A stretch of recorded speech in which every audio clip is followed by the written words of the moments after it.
memiliki manfaat yang sangat banyak untuk kehidupan manusia. Dan di Pidi, Aceh ada salah satu sentra pembuatan garam terbesar. Dan saya sekarang mau ikutin proses pembuatan garamnya. Ikuti jejak saya, jejak petualang. Sebagai negara yang memiliki garis terpanjang kedua di dunia setelah Kanada, Indonesia mempunyai potensi pesisir sangat besar. Kondisi geografis ini membuat negeri kita sangat potensial untuk menjadi produsen garam.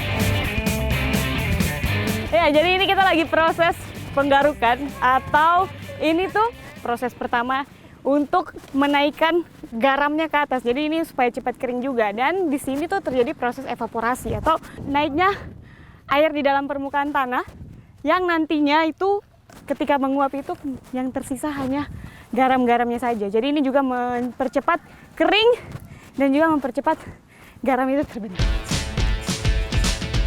Dalam pembuatan garam tradisional, petani garam sangat tergantung dengan panas matahari. Tingkat kelandaian pantai, gelombang air laut yang rendah menjadi syarat penting lokasi pembuatan garam. Tanah tambak harus rutin digaruk menggunakan garpu kayu supaya hasil garam bisa maksimal.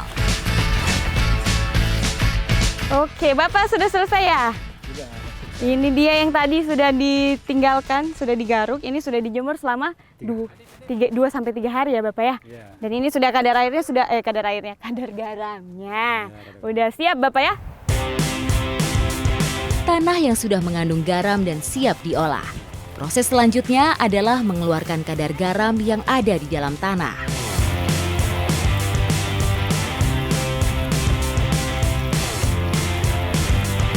Ini dia.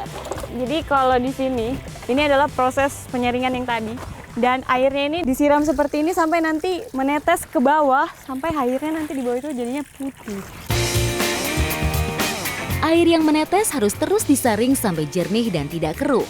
Proses ini bertujuan untuk melarutkan kandungan garam yang menempel pada tanah supaya ikut terbawa oleh air yang menetes. Air tuah inilah yang akan kita rebus menjadi garam.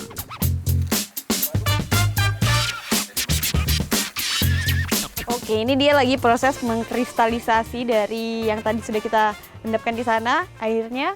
Terus memang di sini tuh ada 2 teknik cara untuk membuat si garam. Ya. Pada umumnya ada yang dijemur, ada yang direbus seperti ini. Ya. Jadi sekarang saya dan Ibu ini lagi mau ngambil bui-buinya di atas ini karena ini kalau ada bui-buinya ini bisa membuat warna garam tersebut menjadi warna kuning. Jadi karena Ya. kita maunya warna putih, jadi Nah, bui-buinya harus diambil. Saat musim tidak menentu, cara perebusan menjadi solusi agar petani garam tetap bisa memproduksi garam dari dalam pondok. Saya penasaran mau lihat garam yang sudah jadi. Jadi garamnya itu dia mengendap di bawah-bawah sini, coba kita lihat. Ya. Ini dia garamnya.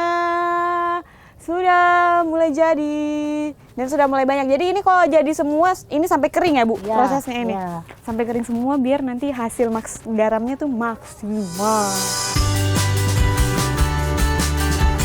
Setelah air menyusut, garam akan mengendap, mengering membentuk kristal-kristal garam yang masih basah. Nah ini dia akhirnya setelah beberapa jam ditunggu sudah kering semuanya.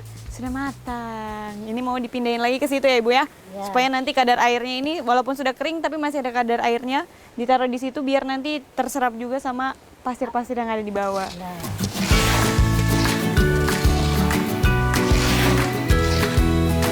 Jadi dia sudah selesai, sudah jadi garamnya setelah menunggu beberapa jam.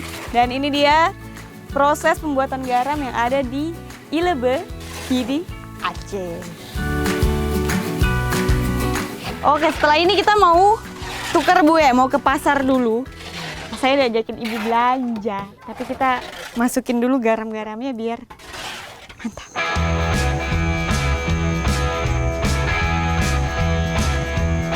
Usaha membuat garam rakyat sudah berlangsung sepanjang sejarah umat manusia. Garam telah menjadi kebutuhan tak terpisahkan dari kehidupan kita.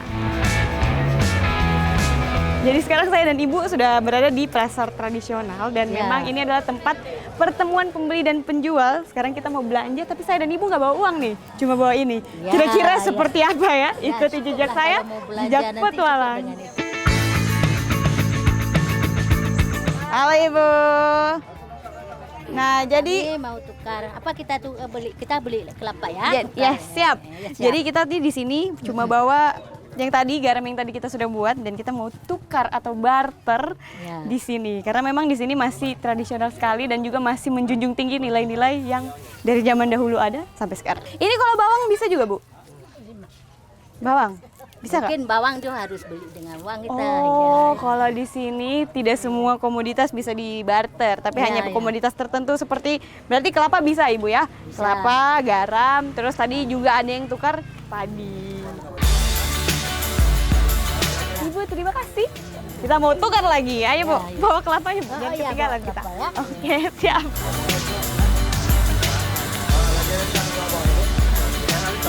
Ibu, kalau asam ini sama satu bambu, Iya. itu berapa, Bu? Boleh. Iya, Boleh. Ambil agak asam kita dari Semuanya? Ini sudah Iya. Jadi kalau di sini tuh sudah ada ukurannya juga ya, Iya, udah iya, ada iya. ukurannya. Jadi barang yang kita tukarkan itu sama dengan yang kita dapatkan. Jadi Iya. tidak merugikan satu pihak. Oke. Ini berarti ini semua boleh, Bu? Ya. Ini sudah semuanya nih. Udah, Oke. semuanya dia dikasih. Kita dapat. Karena kita udah tukar. Yes. Kita sudah dapat dan sekarang kita sudah berhasil. Nah, ini dia proses barter yang sudah kita lakukan untuk memenuhi kebutuhan hidup yang ada di pasar Ilebe. Ya, Ini dan juga tadi kita sudah ikuti proses garam dan memang di sini tuh masyarakatnya juga masih sangat menghargai nilai-nilai yang masih diterapkan dari dulu. Ikuti jejak saya, jejak petualang.